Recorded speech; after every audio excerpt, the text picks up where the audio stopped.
la République, chef de l'État, Mohamed Bazoum. Lancement ce matin à Gabgoura, dans l'arrondissement communal 1 de Niamey, de la Semaine nationale de solidarité édition 2021. Lancement placé sous la présidence du ministre de la Santé publique, de la Population et des Affaires sociales.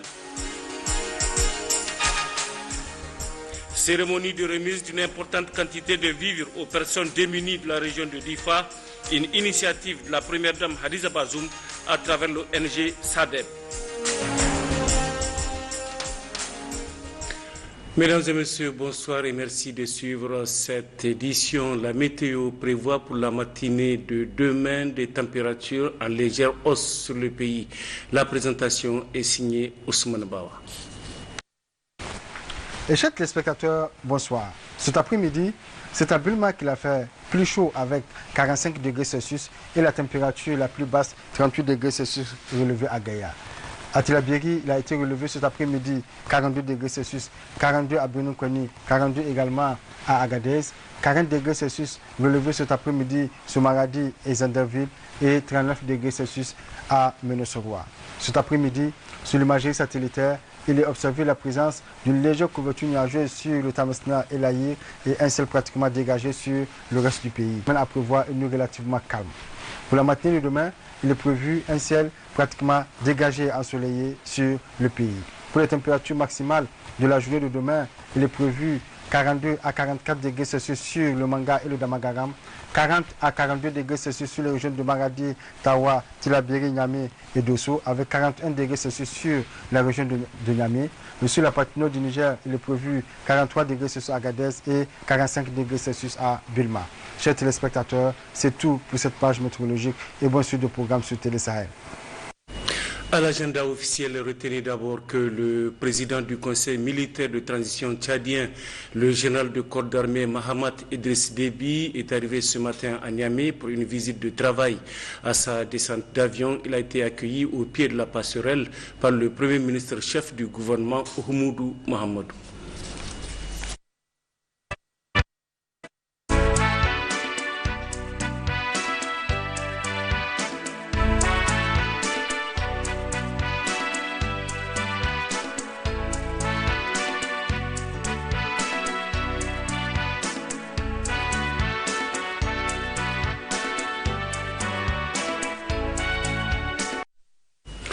Aussitôt après l'aéroport, le cortège présidentiel tchadien s'est rendu au palais de la présidence où le président du Conseil militaire de transition tchadien a été accueilli par le président de la République, Mohamed Bazoum. Les deux chefs d'État ont ensuite eu un entretien en tête à tête. Précision, Maria Maketa et Lawali Haya. Cette première sortie officielle depuis sa nomination à la tête du Conseil militaire de transition tchadien, le général Mahamat Idriss Déby l'a accordé au Niger. Une visite de travail au cours de laquelle le président tchadien se rendra à Tera à la rencontre des troupes tchadiennes déployées dans la zone des 3 frontières pour le compte du G5 Sahel. Tout d'abord, je voudrais remercier mon frère, le président du Niger, pour l'accueil qu'il nous a fait. Nous sommes venus ici pour affirmer notre amitié et pour remercier le président Bazoum pour tous les soutiens qu'il nous a fait depuis la mort du maréchal Allah Rama. Et nous sommes venus aussi pour, comme vous le savez, nous avons une force ici au Niger, à Tera, un contingent du G5 Sahel. Nous sommes venus les soutenir, les revoir, sachant que il y a quelques jours, ils ont perdu le maréchal du Tchad, chef suprême des armées, pour leur rendre condoléances et pour venir les soutenir moral marchal. Pour rappel, le général Mahamat Idriss Déby est au pouvoir depuis le 20 avril 2021, date du décès du maréchal Idriss Déby Itno, son père. Un homme qui, de son vivant, entretenait de bonnes relations fraternelles et de coopération avec le Niger. Le président de la République, chef de l'État, Mohamed Bazoum, a par ailleurs rencontré ce lundi les syndicats de l'éducation primaire et secondaire et les ministres en charge du domaine. Objectif, discuter avec ces derniers pour que l'école nigérienne retrouve ses lettres de noblesse. L'éducation constitue en effet un axe prioritaire du programme de renaissance acte 3 du président Mohamed Bazoum. Retrouvons Maria Maketa et Lawali Haya. C'est une promesse tenue par le président de la République, Mohamed Bazoum, celle de rencontrer les syndicats de l'enseignement primaire, secondaire et professionnel pour discuter de la politique éducative nigérienne. Un secteur qui nécessite des réformes pour son amélioration qualitative et que le président de la République a inscrit au nombre des axes prioritaires de son programme de renaissance acte 3.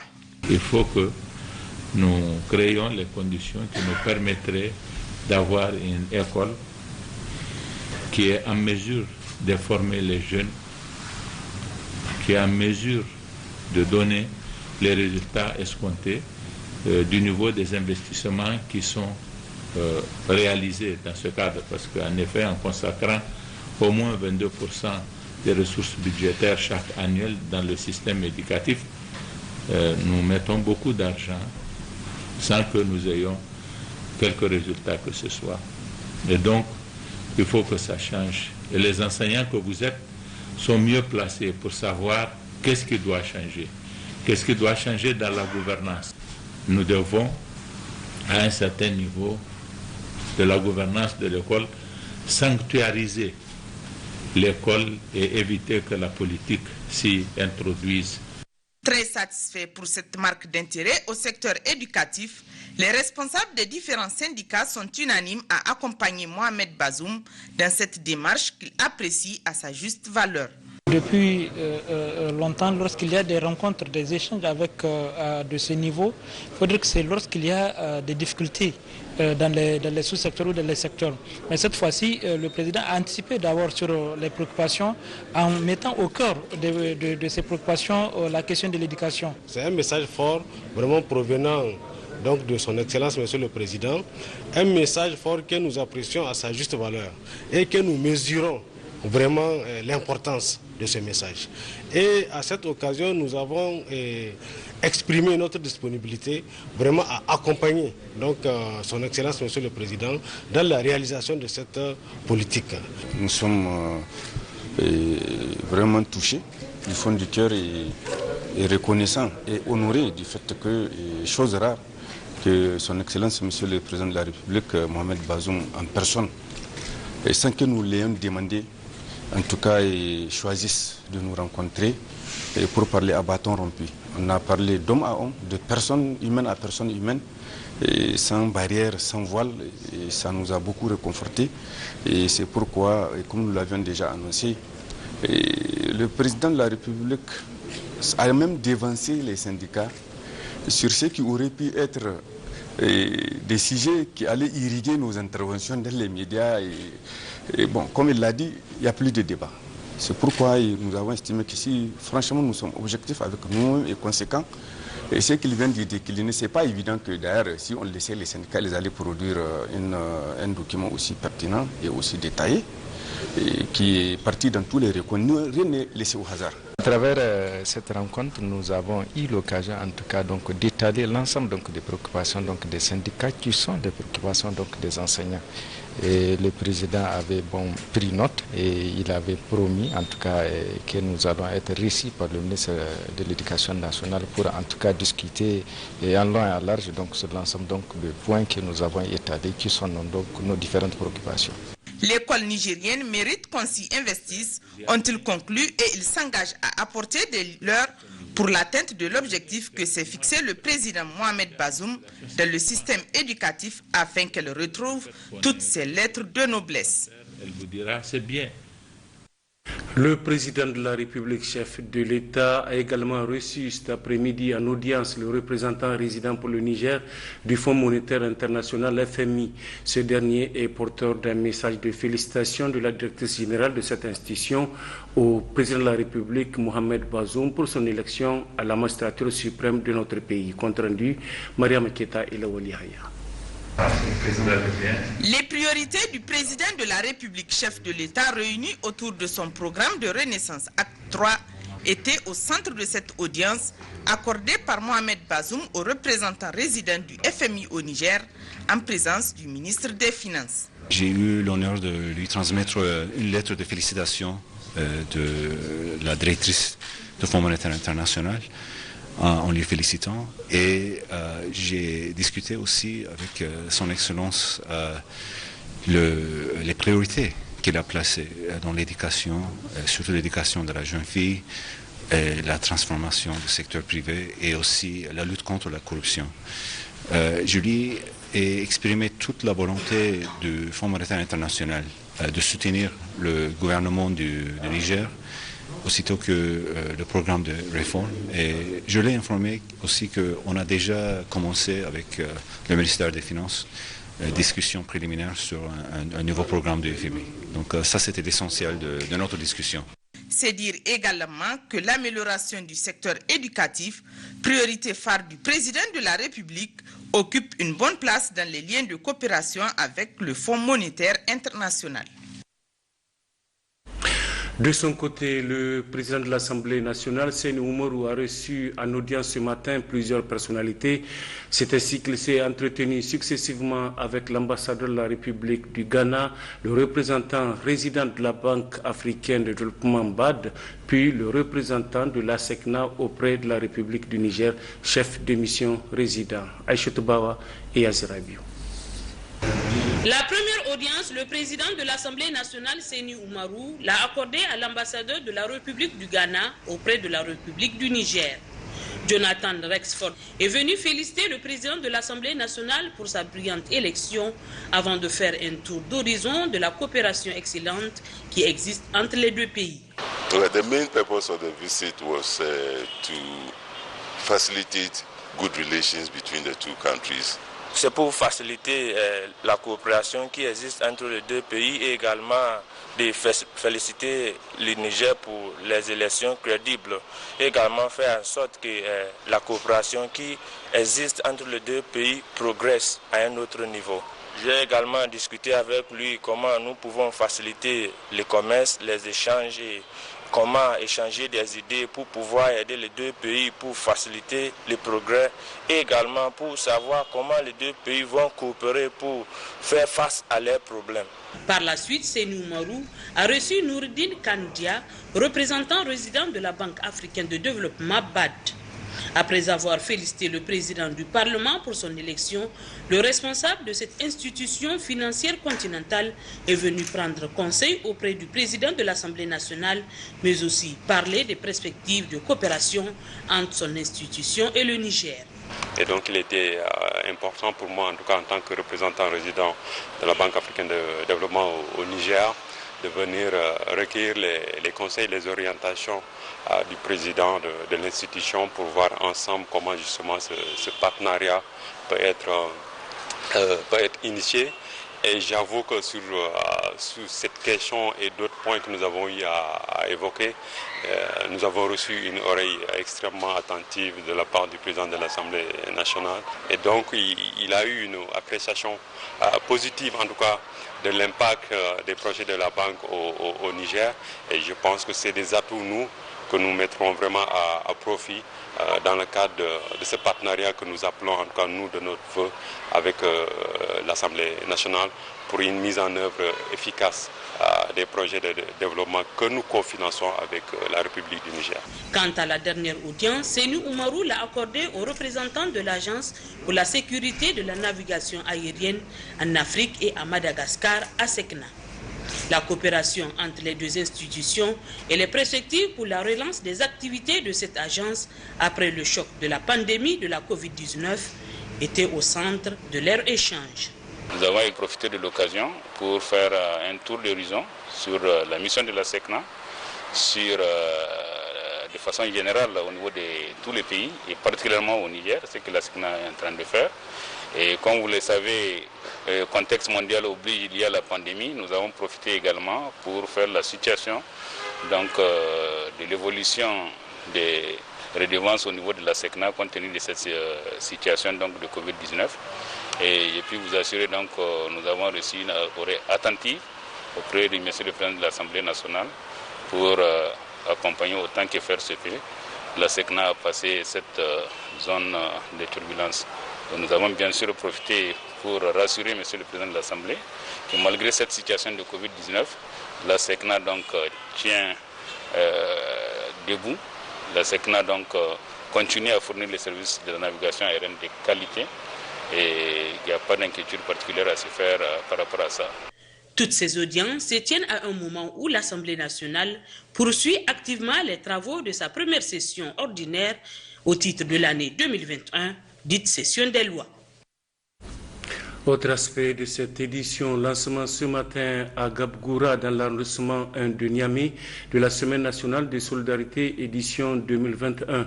C'était sous la présidence du ministre de la Santé publique, de la population et des affaires sociales. Le point avec Hawa Mahmoudou et Hamidou Ablaye. La solidarité, valeur cardinale longtemps cultivée dans la société nigérienne, est un moyen séculaire véhiculé dans nos traditions pour aider les personnes en difficulté. Le Niger, riche en diversité culturelle, a initié depuis 2004 une semaine nationale de solidarité. Cette année aussi, c'est le quartier Gabgoura, dans l'arrondissement 1 de Niamey, qui a servi de cadre au lancement de la semaine nationale de solidarité.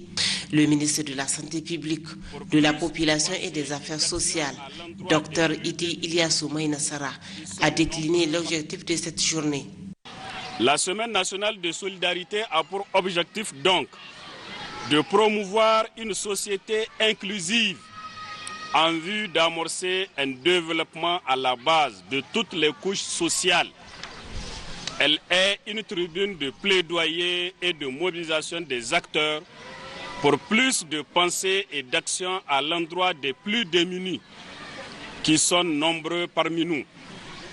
Ce ne sont pas seulement les mendiants. Le démuni peut être le voisin qui, par pudeur, ne mendie pas, mais n'a aucun moyen pour prendre en charge sa famille.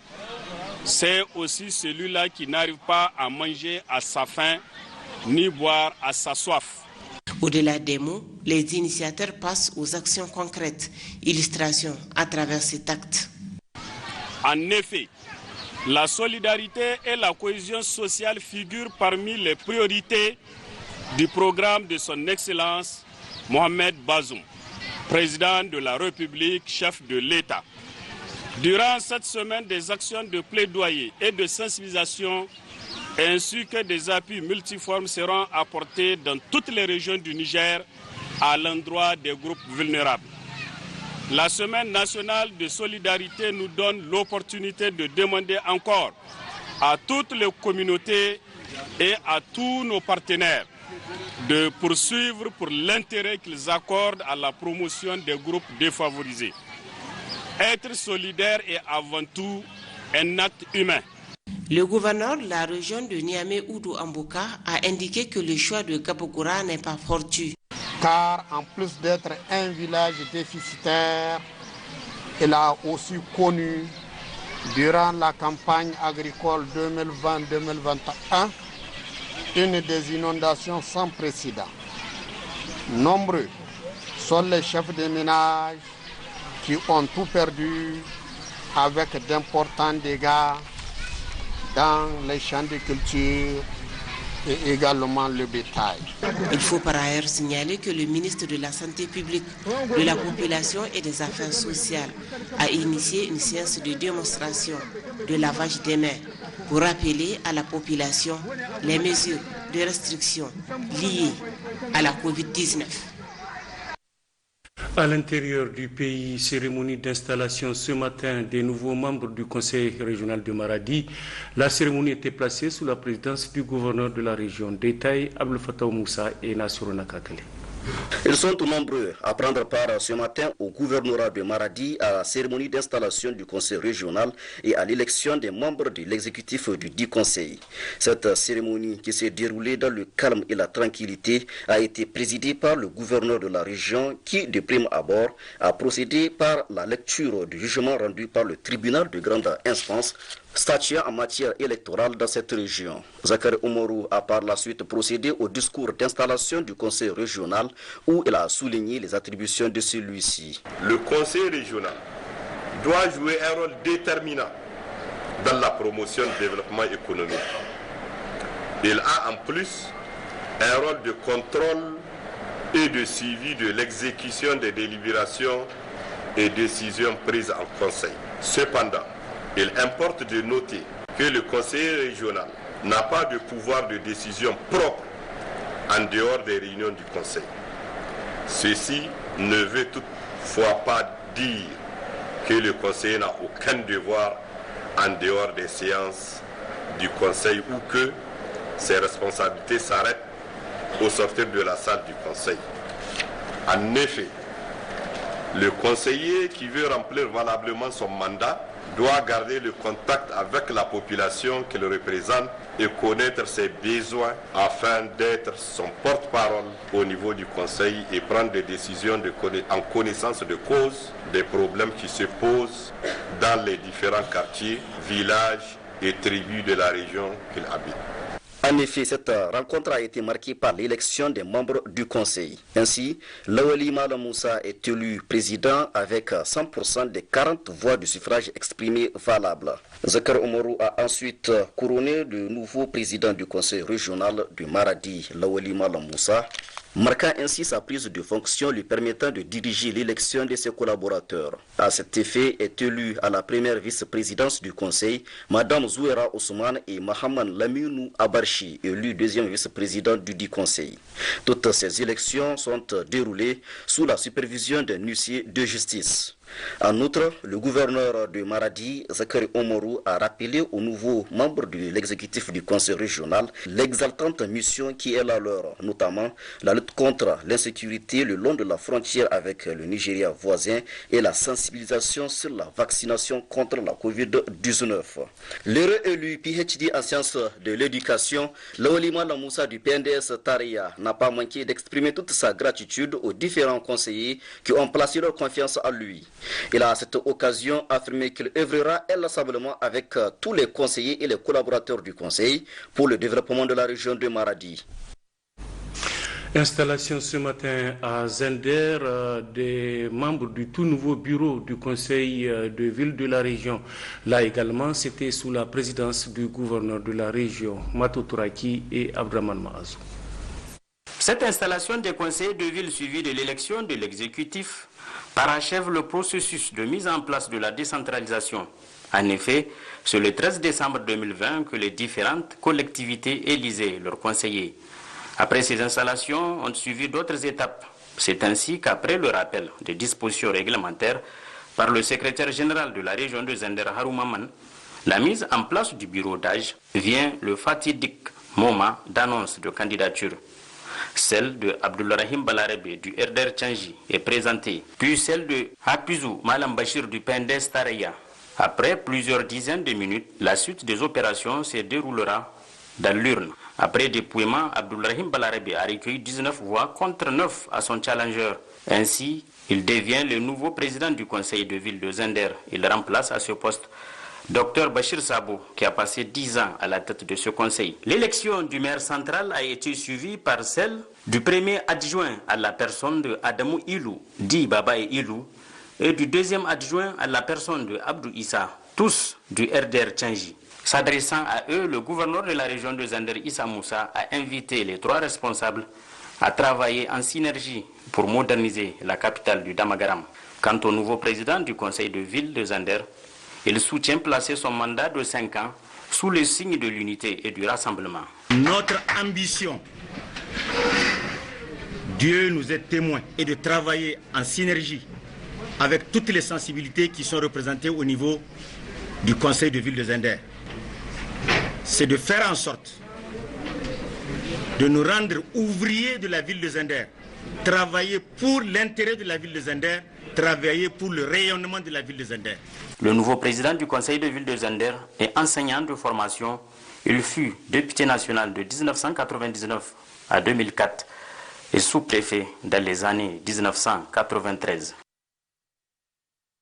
Cérémonie de remise d'une importante quantité de vivres aux personnes démunies de la région de Difa. Ce don a été offert gracieusement par la première dame Hadiza Bazoum à travers l'ONG SADEB, Gunga Gibrima et Abdraman Majiri. Cette cérémonie consacre la remise officielle des dons de l'ONG Soutien aux actions de développement à la base SADEB de la première dame Haja Hadiza Bazoum. Un don composé de 15 tonnes de riz, 15 tonnes de mil, 10 tonnes de niébé et 1000 litres d'huile végétale destinée aux populations vulnérables des communes de Difa, Ngingimi et Kablewa. En remettant le don aux autorités administratives et locales des communes bénéficiaires, le représentant de l'ONG SADEB a rappelé l'objectif visé à travers cette donation et les multiples actions de la première dame Haja Hadiza Bazoum en faveur des populations vulnérables et des victimes des inondations survenues dans la région de Difa. En réceptionnant le don, le maire de la commune urbaine de Difa a, au nom de toutes les communes bénéficiaires, remercié la première dame pour son geste combien significatif en cette période de Ramadan propice aux œuvres caritatives et pendant laquelle les populations ont le plus besoin. Les populations de la commune de Difa, pendant ce mois béni du Ramadan, ont fait face à une série d'incendies très dévastateurs qui ont décimé pratiquement les biens des populations qui étaient déjà vulnérables et qui ont pratiquement ces incendies ont décimé en tout cas tous les biens que possèdent ces ménages-là. Donc ce don va prioritairement à ces populations-là qui ont tout perdu pendant le mois de Ramadan et dans des incendies, comme je le disais, particulièrement dévastateurs. En plus de ces 80 ménages qui ont fait face à ces incendies, si nous avons ciblé parmi les populations les plus vulnérables pour qu'ils puissent bénéficier de ce don plutôt. Ce don vient à point nommé. En dehors de la vulnérabilité dont ils font face, nous sommes à la veille de la fête de Ramadan, comme vous le savez, qui engendre beaucoup de dépenses sur le plan alimentaire. Donc ces populations vont seulement pouvoir souffler un peu, mais aussi faire face dignement en tout cas aux besoins de la fête de Ramadan, aux besoins de leurs ménages, de leurs enfants, de leurs épouses, donc de faire face dignement en tout cas aux manifestations de la fête de Ramadan. Auparavant, le préfet du département de Difa a salué cette initiative de la première dame qui cadre parfaitement avec les orientations des plus hautes autorités nigériennes en faveur des plus démunis. En recevant les kits, les bénéficiaires ont vivement remercié la première dame pour ce geste qui vient à point nommé. Nous remercions la première dame pour ce geste qui nous va droit au cœur, surtout en cette période de Ramadan. Ça va beaucoup nous soulager. Nous remercions sincèrement la première dame Haja Hadiza Bazoum, qu'Allah lui accorde ses récompenses pour cette œuvre salutaire. L'ONG SADEB de la première dame Haja Hadiza Bazoum, présente depuis plusieurs années dans la région de Difa, appuie les communautés vulnérables et les victimes de crises et catastrophes en vivres et produits de première nécessité. La question de la paix au Niger au centre d'une journée de réflexion et d'appel à la paix des leaders religieux après le deuxième tour des élections présidentielles. Cette rencontre a enregistré la présence de plusieurs oulémas et prédicateurs venus de différentes régions du pays. C'est le directeur des affaires religieuses du ministère de l'Intérieur et de la décentralisation qui a présidé la cérémonie. Compte rendu Suleiman Mahamadou et Nana Maria Moutari. Organisée par le Comité national de dialogue inter- et intra-religieux, CEDIR Niger, cette rencontre est un cadre d'échange avec les leaders religieux sur la paix et la cohésion sociale au Niger. Occasion pour le ministère de l'Intérieur, qui suit de près les activités de ce comité, de souligner que la population nigérienne a plus que jamais besoin d'être formée et sensibilisée sur la question de la paix, surtout en cette période cruciale où la vie de nos soldats et celle de la population à toute entière est fortement menacée par les forces du mal. Plusieurs activités ont été organisées par ce comité, par cette association. Et au niveau de l'appareil de l'État, notamment le ministère de l'Intérieur, nous suivons avec attention les activités que mène cette association. Avec l'accompagnement du ministère de l'Intérieur, 2 sessions de dialogue nationaux inter- et intra-religieux déjà ont été organisées l'année dernière et cette année également à Zender. C'est pour dire que la question de la paix est une question centrale au niveau de l'appareil de l'État. Cette activité est importante pour notre administration, pour la Direction générale des cultes, pour le ministère de l'Intérieur en tout cas, parce qu'en elle-même, elle sert de sensibilisation des leaders religieux par rapport à la question de la paix. Notre population a plus que jamais besoin d'être formée, d'être sensibilisée sur la question de la paix, parce que tout simplement, il devrait y avoir une parfaite collaboration entre les hommes armés et la société civile. À travers ces genres d'initiatives, le Comité national de dialogue inter- et intra-religieux s'emploie à être aux côtés du gouvernement pour l'instauration et la consolidation de la paix au Niger. Cette journée de réflexion se veut une contribution du CEDIR Niger à la paix, à la coexistence pacifique et à la quiétude de notre pays. En effet, au cours de l'exercice écoulé de 2020, les populations nigériennes ont été particulièrement éprouvées sur différents théâtres du fait de la recrudescence des violences aveugles exercées par les groupes armés sur les populations sans défense. Cette situation, loin de s'atténuer, semble s'empirer de jour en jour. Toute chose qui interpelle la conscience des responsables de ces dires que vous êtes. Le représentant de l'Association islamique du Niger, Ahmed Issifi Yaro, l'archevêque de Niamey, Laurent Lampo, et le représentant de l'Association des missions et églises évangéliques, Kim Sobrema, ont tous réitéré leur engagement et leur détermination à accompagner les Sédir dans ces activités de la promotion de la paix au Niger. Au demeurant, les participants à ces assises ont formulé d'importantes recommandations à l'endroit de l'État, du Comité national de dialogue inter- et intra-religieux pour circonscrire les trafics illicites des drogues, l'insécurité et le grand banditisme dans notre pays. Apporter un appui aux enfants en retard psychomoteur ou enfants à infirmité motrice cérébrale, c'est l'objectif que s'est assigné l'ONG Inchin Rayua de Mme Almine Ramotou Jigo. Plus de 200 enfants malades subissent des soins de kinésithérapie gratuitement. Récit Mamadou Diengare et Ablaye Ali. Aïssa est la maman de cette jeune fille, mamie de 15 ans. Ena Balkissa, mère de 2 enfants, Fatoum Zahra et Abdraman, tous atteints d'IMC, infirmité motrice cérébrale. Elles sont nombreuses les mamans qui fréquentent ce centre Inchirayua, créé le 11 février 2019 avec pour objectif principal de venir en aide aux enfants en retard psychomoteur ou paralysie cérébrale. IMC, c'est infirmité motrice cérébrale.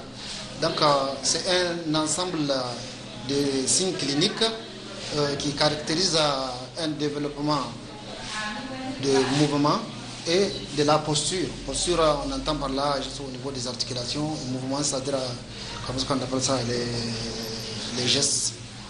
Donc, qui sont issus suite à un processus pathologique dû à une hypoxie cérébrale. On entend par hypoxie, c'est-à-dire un manque d'oxygène suffisamment au niveau du cérébral. Madame Almine Ramotou Jigo, elle-même mère d'enfants atteints d'IMC, Ramotou a décidé de consacrer sa vie dans cette tâche noble. J'ai un enfant en retard psychomoteur de 9 ans. C'est lui qui m'a inspiré. Comment il s'appelle? Ahmed. Il s'appelle Ahmed Soudès. Donc, c'est à cause de lui, ça fait plus de 8 ans que je ne travaille plus. Donc, j'ai jugé utile de m'occuper de ces genres d'enfants qui manquent assez de soins et de suivi surtout. Toutes ces mères enfouies dans ce centre dont la responsable, Mme Almine Ramotou Jigo, se déploie matin, midi, soir pour donner un peu de plaisir à ses enfants et leurs parents. Ramat opère dans ce domaine depuis 2 ans sans soutien financier. Sa seule ressource demeure sa famille et ses propres ressources, des économies injectées dans la vie du centre. En cas de soutien de la famille, oui, mais des soutiens financiers, j'ai tout fait toute seule jusque-là. Et j'ai eu mon arrêté le 11 février 2019, mais depuis là, j'ai tout fait toute seule. J'ai malheureusement pas eu de soutien.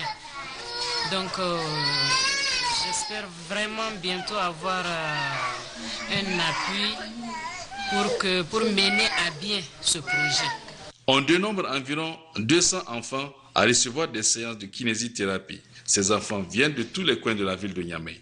Aéroport, Danzamakwara, Yantala, Bukoti, Nouveau Marché, etc. Et Harobanda, siège de l'ONG. Ses parents choisissent ce centre car la prise en charge est gratuite. Et surtout, ils constatent une amélioration dans le traitement. Depuis que nous avons commencé le traitement ici, nous avons tous constaté une nette amélioration. On ne peut que remercier les responsables qui nous font le traitement gratuit. On prie Dieu qu'il ait d'autres soutiens de l'État.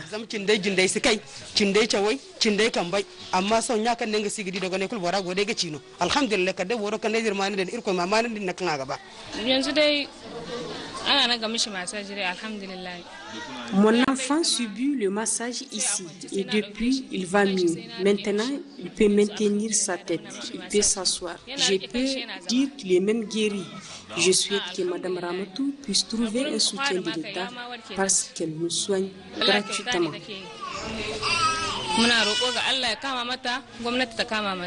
Ils sont 3 kinés pour la rééducation. La rééducation, une opération qui apporte un réconfort aux patients. Chez les enfants IMC, le traitement principal, c'est la kiné motrice fonctionnelle. La rééducation, elle consiste maintenant à assouplir ces muscles-là pour qu'ils reprennent leur fonction un peu.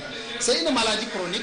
On ne dit pas que vraiment on va guérir la personne à 100%, mais quand même ça permet de récupérer certaines fonctions. Au moins faire de la personne qui est dépendante à un moment, semi-dépendante ou bien autonome. Parce que tout dépend du cas dans lequel on a pris la personne.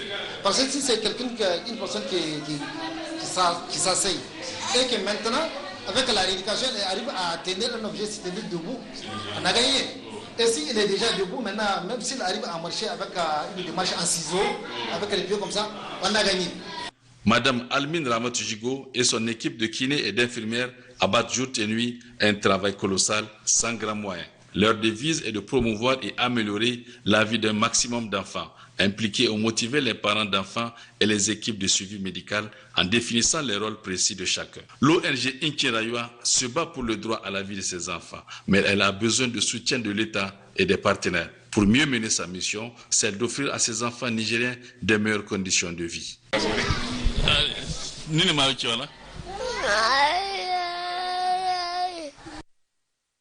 Et courage à l'ONG Inkirayua pour cette noble initiative. Autre préoccupation sociale, l'ONG Femmes et Enfants Victimes de Violences Familiales organise depuis le 8 mai un atelier de formation sur le développement des contenus écrits et vidéos sur les violences faites aux femmes et aux filles dissimulées par les communications novatrices. Ce sont en effet 70 jeunes venus de l'intérieur du pays qui sont formés sur la question des UBG et réseaux sociaux. Mamadou Idrissa Maïga et Sadou Inouali. Ils sont au nombre de 110 jeunes, filles et garçons, qui bénéficient depuis 112 heures de cette formation sur comment utiliser les réseaux sociaux pour lutter contre les VBG, violences basées sur le genre. Venus des régions de Maradi, Tawa, Zander et Tilaberi, ils vont apprendre à concevoir et à publier des articles et des vidéos pour informer et sensibiliser sur la question. Une question qui prend de l'ampleur selon la responsable de l'ONG Femmes et Enfants Victimes de Violences Familiales. Selon l'étude sur l'ampleur et les déterminants des violences basées sur le genre au Niger, la prévalence de la violence basée sur le genre est de 28,4%. 76% des filles sont victimes de mariage précoce et ou forcé. Les décès maternels, 34,4%. soit un tiers des décès des filles de 15 à 19 ans sont dus à la grossesse et à l'accouchement, grossissant ainsi les taux de mortalité maternelle. L'initiative Spotlight entend contribuer à la mise à disposition d'informations et donner aux différents publics à travers des canaux adaptés à leur contexte. Le présent atelier entend poursuivre la communication sur les violences faites aux femmes par les jeunes, particulièrement pour les jeunes à travers les réseaux sociaux. Cette formation est financée par l'UNFPI et Spotlight à travers l'ONG Femmes et Enfants Victimes de Violences Familiales. Les participants se disent très satisfaits et très motivés également pour relayer le message auprès d'autres jeunes. Nous appelons nos camarades jeunes d'être porteurs des messages en retournant là-bas à la maison, qu'on soit vraiment travailler avec ce qu'on avait pris. Parce qu'on était formés sur les réseaux sociaux. On a eu des tablettes. Et on a été très bien formés sur les Facebook, les Twitter, l'Instagram. Vraiment, c'est une connaissance, vraiment.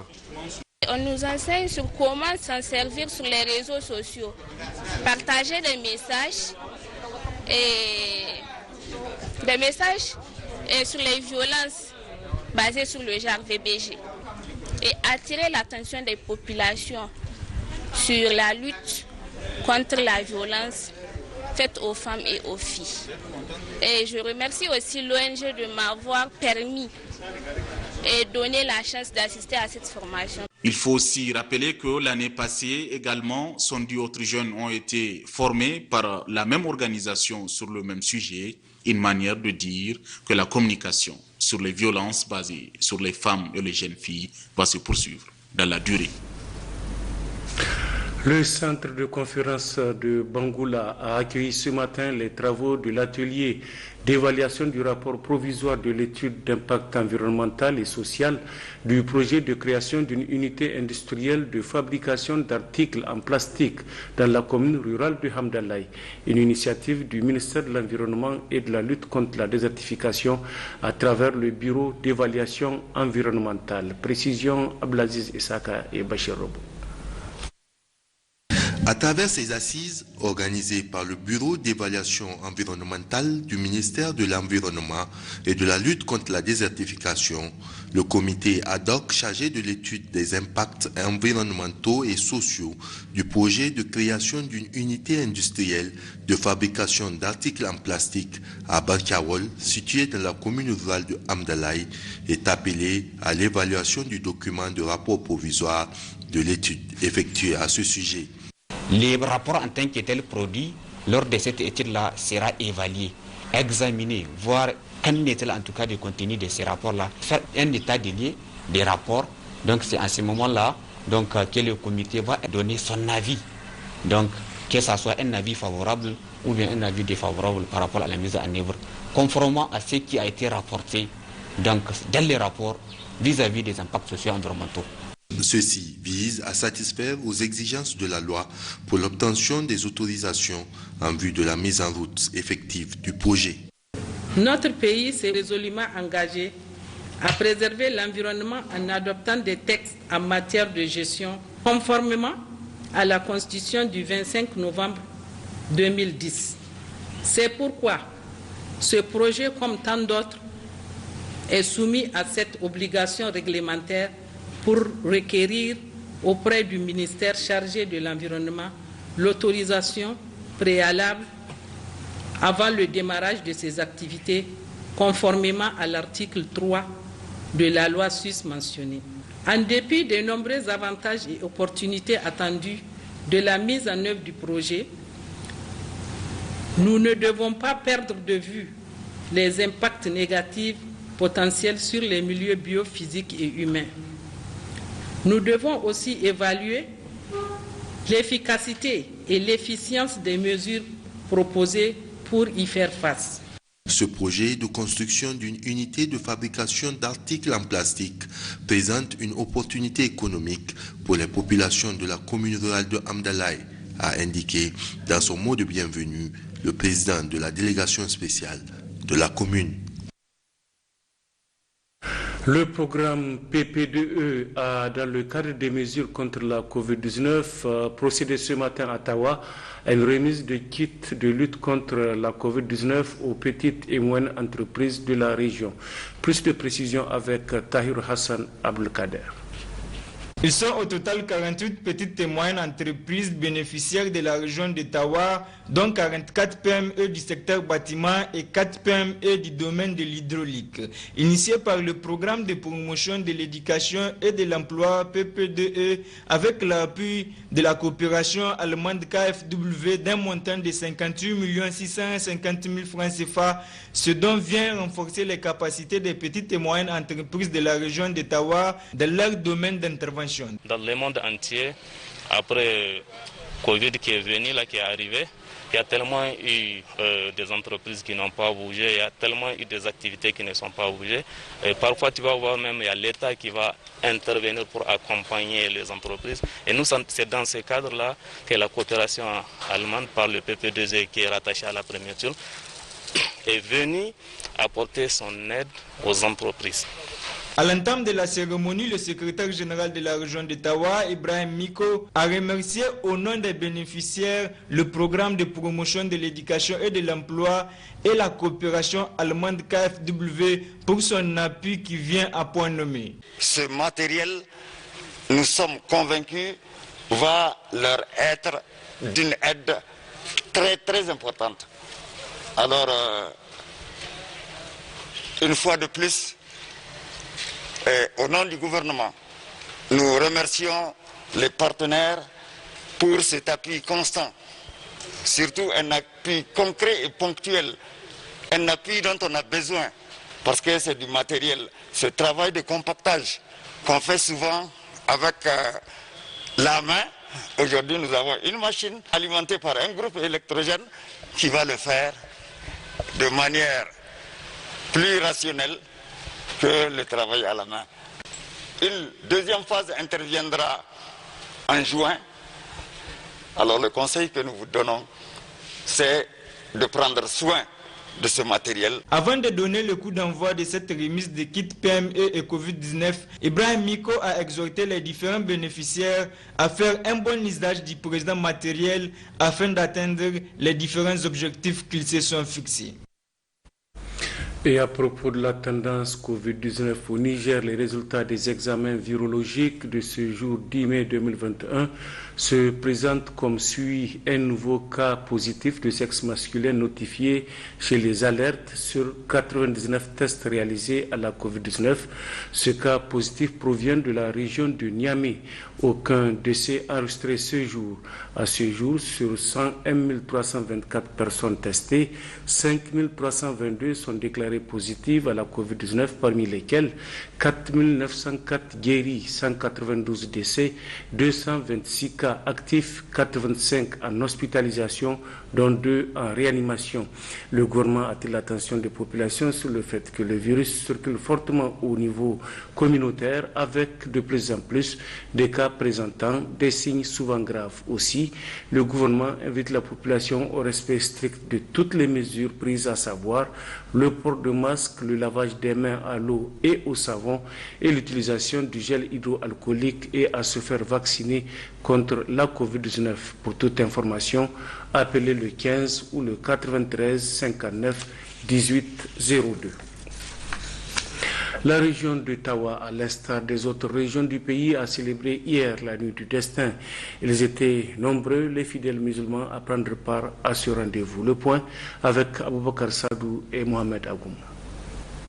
Le mois béni de Ramadan, surtout à sa dernière décade, comporte diverses activités qu'organisent les fidèles musulmans dans le but de raffermir davantage leur foi. C'est dans cette optique que le secrétaire général du gouvernorat de Tawa, Ibrahim Miko, accompagné de ses proches collaborateurs, a pris part le samedi 8 mai 2021 à la lecture du Saint-Coran au niveau de la grande mosquée de Tawa à l'occasion de l'Elat el-Qadr ou Nuit de Destin. Cette pratique musulmane qui se fait chaque année dans l'objectif d'honorer le mois béni de Ramadan Ramadan a été organisé par les grands oulémas de la région de Tawa sous la bienveillance des autorités administratives et coutumières de la dite région. Toujours dans le but d'honorer le mois béni de Ramadan, un grand prêche et une lecture du Saint-Coran ont été faites le jour suivant dans le village de Kaura Acha, commune rurale d'Ilela. Ce grand prêche intervenu le 27e jour du mois de Ramadan, jour qui coïnciderait avec l'Elatul Qadr ou Nuit du Destin, a été animé par Seyedi Malan Siraj Kaura Acha, prêche à l'issue duquel d'importants thèmes islamiques de nature à raffermir davantage la foi des fidèles participants ont été à l'ordre du jour.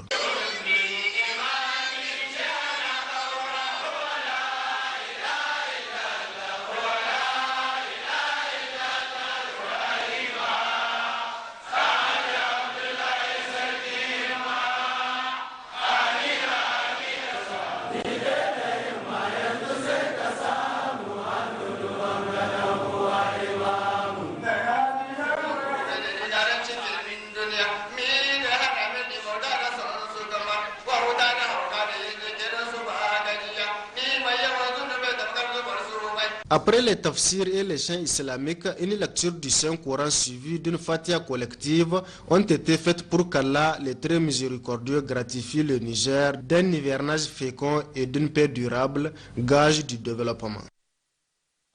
Enfin, la Loterie nationale du Niger a procédé cet après-midi au tirage loto Balsa 590 dénommé Mamaki.